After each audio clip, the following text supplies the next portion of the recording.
C'est le discours le plus dur de Donald Trump contre les caravanes de migrants qui tentent de rejoindre les États-Unis. S'ils veulent lancer des tirs sur notre armée répliquera, a déclaré le président américain, qui a encore repris le thème de l'invasion pour évoquer l'exode de milliers de personnes qui fuient la pauvreté ou la violence. En ce moment même, de grandes caravanes de migrants bien organisées marchent vers notre frontière sud. Certains appellent cela une invasion. C'est comme une invasion. Ils ont violemment envahi la frontière mexicaine. Vous l'avez vu il y a 2 jours. Et Trump d'ajouter, si les migrants lancent des pierres comme ils l'ont fait envers la police et l'armée mexicaine, je dis considérez cela comme un fusil. Une des 2 caravanes de migrants, environ 4000 personnes, pour la plupart du Honduras, a repris sa marche la nuit dernière. Jusqu'à 15 000 soldats, plus de 5 000 dans un premier temps, vont être dépêchés à la frontière avec le Mexique.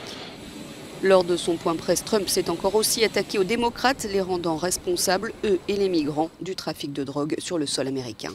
C'est un grave problème de drogue qui afflue et détruit notre jeunesse, et vraiment qui détruit le tissu de notre pays.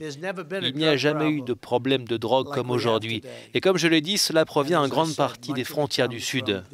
À quelques jours des législatives du 6 novembre, Donald Trump multiplie les annonces susceptibles de mobiliser les électeurs. L'immigration et le contrôle des frontières étaient au cœur de sa campagne de 2016.